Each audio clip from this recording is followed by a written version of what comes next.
Hey everyone, it's Ben. Welcome to the channel. It's February the 1st, and that means a whole raft of new Vinegar Syndrome and partner label releases. Let's get to it.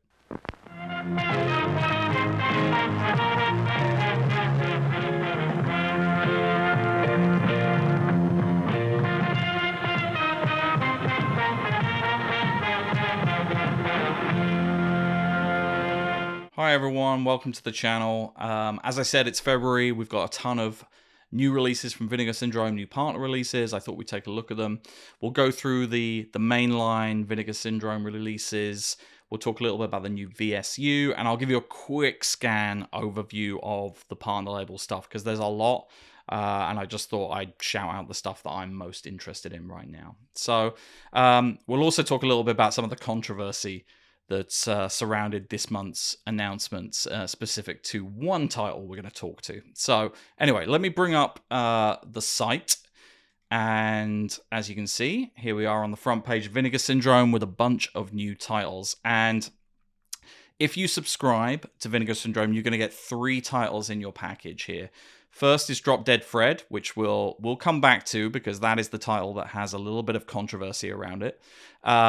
Beware Children at Play here, and Sister Sister, which you'll see with the animated slipcase there. The VSA, new VSA this month is Wolfpack, which we'll go through in a sec. Let's go back to the mainline titles, and in reverse order, let's go to Sister Sister first. Here we go. Sister Sister is the reverse of the slipcase there. I'm really excited about this because this is the first film from Bill Condon. Now, Bill Condon, I guess, is best known now as a director of musicals. He did Chicago, he did Dreamgirls, he wrote The Greatest Showman screenplay. I mean, he is Mr. Musical now in Hollywood. But before that, and early in his career, he was a genre guy, and right up until his transition movie, which is Gods and Monsters, fantastic film about James Whale. Prior to that, he directed Candyman 2, Farewell to the Flesh, and I think a lot of people think Candyman 2 is his first movie, but his first movie is in fact Sister Sister from 1987. I'll read this little description. Protective and aloof Charlotte, along with her childlike and innocent sister Lucy, operate their secluded country mansion as a bed and breakfast.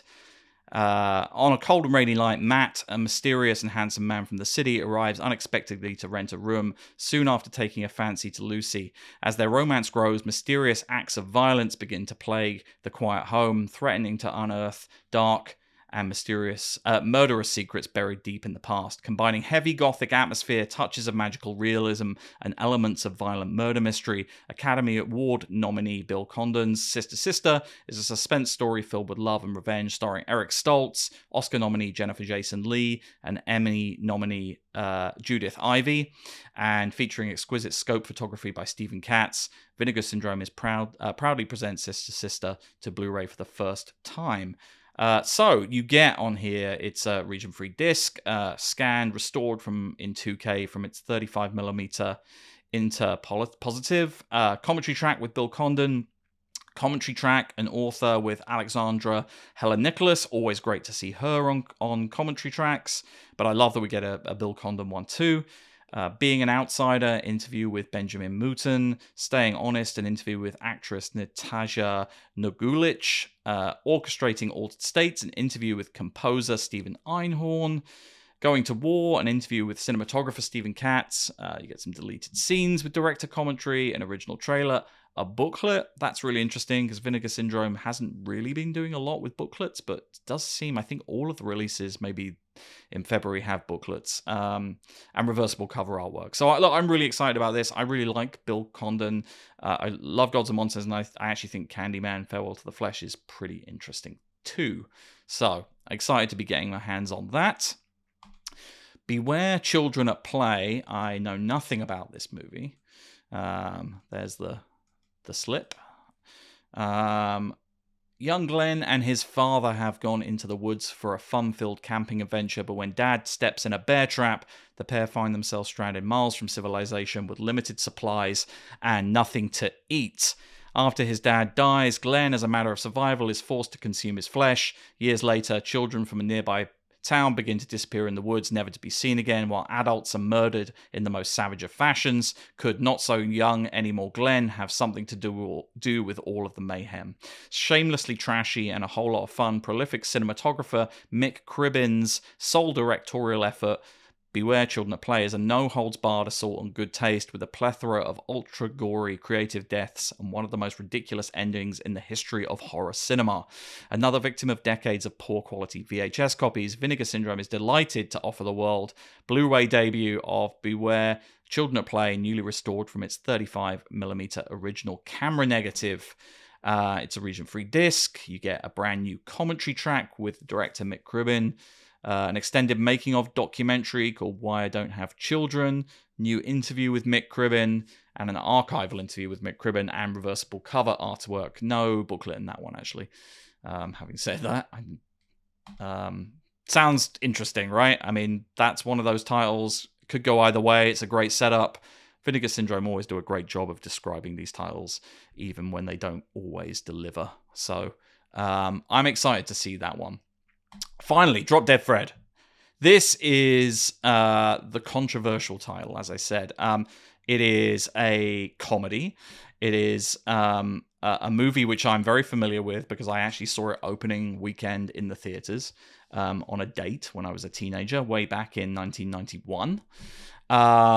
And it is not a horror movie, although it is a weird, twisted family comedy, or it's a childhood well, look, here's the description anyway. Elizabeth's life is in shambles. Her husband has just dumped her for another woman. Her car has been stolen, which causes her to arrive late for work, only to get fired. And her overbearing mother has convinced her to move back home.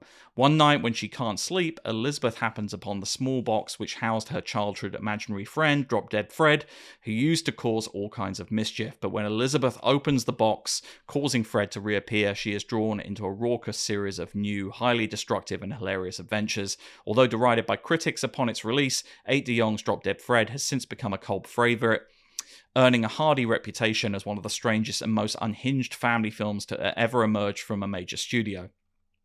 Starring Phoebe Cates, Gremlins Fast Times, Rick Mayall from TV's The Young Ones, and Marsha Mason from The Goodbye Girl, Tim Matheson, and featuring Carrie Fisher, Vinegar Syndrome presents the US Blu-ray debut of Drop Dead Fred from a fresh 2K restoration and featuring loads of new exclusive features. And yeah, there is a ton of features on here.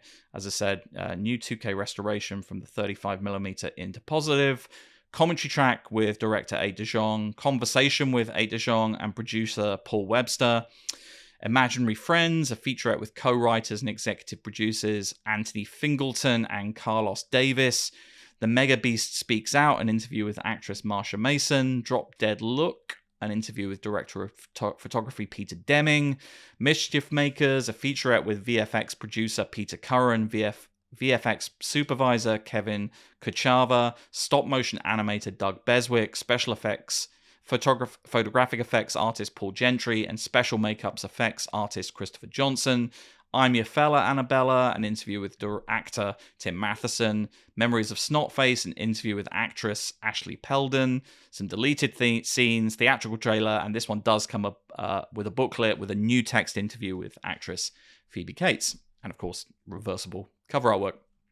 I'm really excited about this. Severin was due to put this out.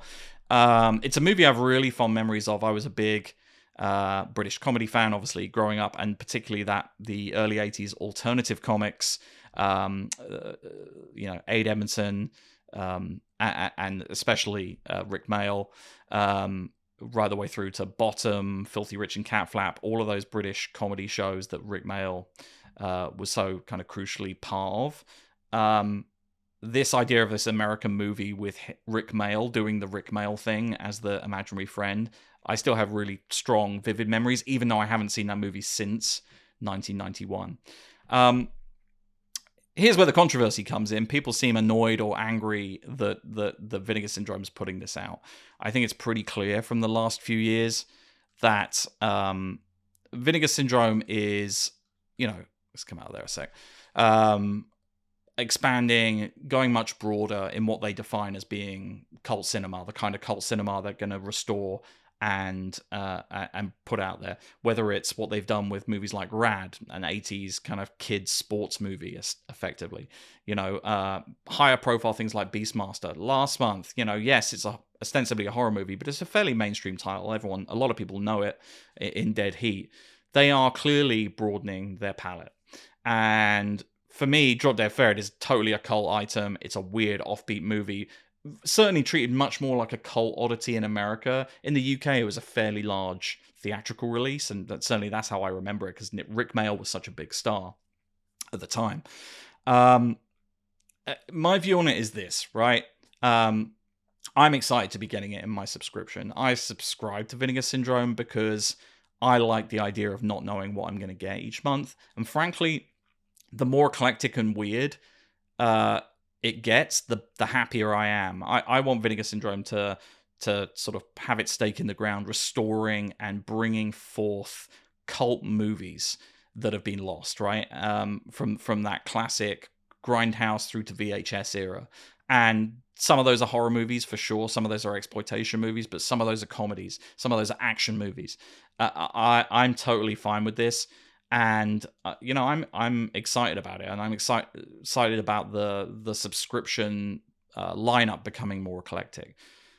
If you don't like it, I know you've already given your money if you're a subscriber, right? But the subscription for me is there for the unknown, if you're willing to go along for the ride. If you don't want to do that, then just buy the releases as you see fit. No one is forcing you to do that, right? I think it's very clear before you put down your money for Black Friday that the subscription was going to be eclectic going into next year, just based on what they're releasing. They're delivering on that. You get, look at the lineup this month: horror, exploitation, and then this strange cold movie. I don't like everything I get in the subscription either. This is my first year as a subscriber. I thought Master of the World was terrible, and I didn't like Curfew very much either.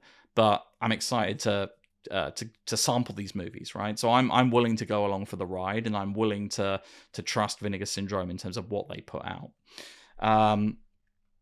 Which brings us back to what else they're putting back. So anyway, that's enough to say about that controversy. I just think there's a certain entitlement in this community which gets a little frustrating, and no one's forcing you to buy it.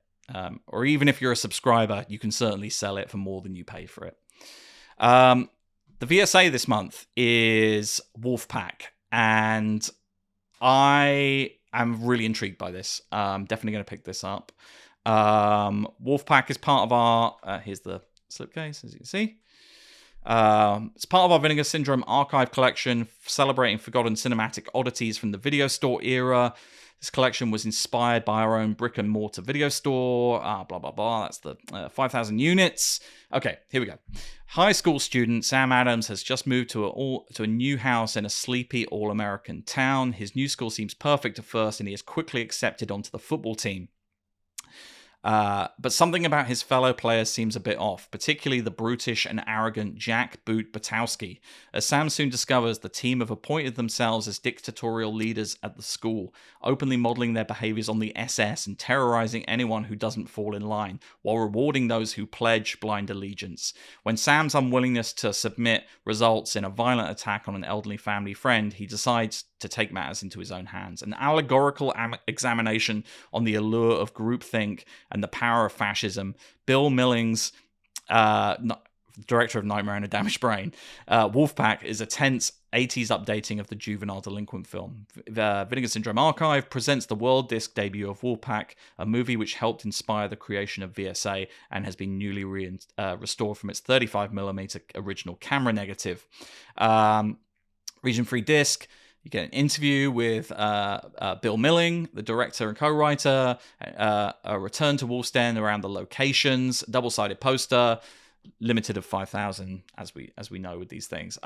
Looks really interesting. I love those kind of like allegorical school movies, whether it's all the way back to the British movie, Great Lindsay Anderson film, If. There's a ton of later examples as well, I think, of those, things, revolutions happening in school, power dynamics in schools. I love that. The idea of the football team being a Nazi organization seems kind of seems cool. So, and you throw in that it's the director of one of the most off-the-wall video nasties in Nightmares of a Damaged Brain, and you've got something interesting that I'm intrigued to see, at least. I did not want to run this video too long, but I am going to give you a quick overview of the partner labels here. I'm just going to scan across these, and I'm going to tell you which ones I'm picking up. But I would love to hear if you think there are ones I'm missing here in terms of must-buys. Culture Shock, who put out Girl from Hell last month, are doing The American Scream, which is another sort of lost 80s horror comedy. I'm really excited to see this. I've heard really interesting things about it, so I'm definitely going to pick that up with my discount code. Bilitis, or Bilitis, I think it's Bilitis, I don't know. But from Fun City Editions, they've already got my money. I'm just going to get everything they do, even though I'm less interested in this title, which is a 70s softcore kind of sapphic romance movie from the kind of golden era of soft focus, softcore pornography.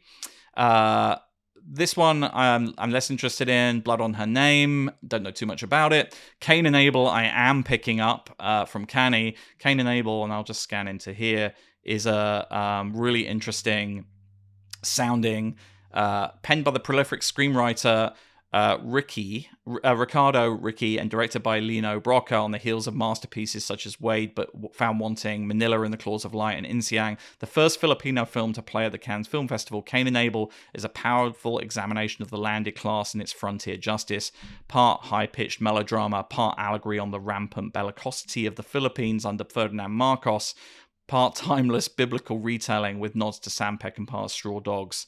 Brocca's lush actioner is a powerful introduction to the pulpier side of the national artist of the Philippines. So that sounds perfect. I love, it sounds like a great movie, and obviously anything that references Peckinpah's Straw Dogs, I'm kind of interested in. Deaf Crocodile, who did The Unknown Man of Shandagal last night, are putting out this crazy looking animated movie, Delta Space Mission. Definitely come and have a look at the site and check that out.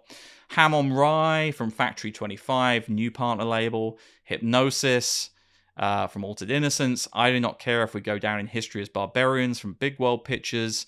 Circle Collective is putting out Quiet City Dance Party USA. Saturn's Core is putting out Red Spirit Lake and We Await on one disc. And then Deccan Log is putting out 2 lottery tickets a month in Thailand. And then finally, really great movie, but I just don't really feel the need to own the disc, from a few years ago. Tragedy Girls, horror comedy, really well worth seeing. Gunpowder Sky are bringing that out as well. Oh, and Fun City Editions is doing their first music release as well, which is the vinyl soundtrack to Cafe Flesh, which is really interesting because it's by... have I forgotten? Oh, Mitchell Froome, yeah. Who, like, great kind of alternative musician. Obviously, you know, I think he's a really interesting dude. Produced a bunch of really interesting stuff as well. But like, yeah, I've not heard that soundtrack. I mean, I have seen Cafe Flesh back in the day, but yeah, should check that out. But yeah, there's a ton of new partner labels. I could dive into these in a great amount more detail, but I just encourage you to go and check these out. So there you go. Bunch of new stuff. As well as that, in February, there's going to be the Valentine's Day sale, which you can see up here on the front. They're going to have 50% off the porn titles on the site. And there's going to be reissuing a title as a UHD. Looks like it's a horror title. We'll see what that is. I wonder. Okay, well, let me know what you think. Let me know what you're picking up this month, what you're excited about, and I'll see you on the next one. Thanks very much.